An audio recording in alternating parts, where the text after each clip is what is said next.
Terima kasih Anda masih menyaksikan Kompas Siang, Saudara. Hari ini masa buruh menggelar aksi menolak pengesahan Perpu Cipta Kerja di kawasan Monas Medan Merdeka, Jakarta Pusat. Ribuan personel polisi diterjunkan di lokasi demonstrasi.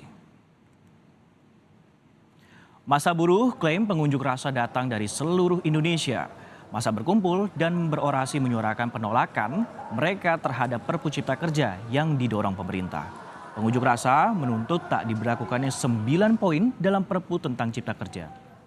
Mulai dari upah kerja, cuti hingga kebijakan impor saat musim panen.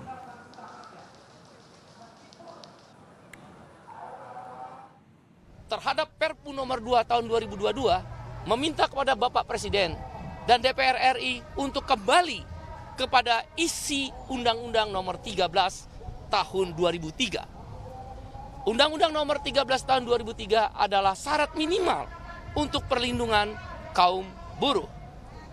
Yang disorot di antara 9 poin tersebut, yang paling disorot adalah tentang upah minimum. Perpu tentang upah minimum adalah kembali kepada rezim upah murah, di mana kenaikan upah minimum hanya berdasarkan inflasi, pertumbuhan ekonomi, dan indeks harga tertentu.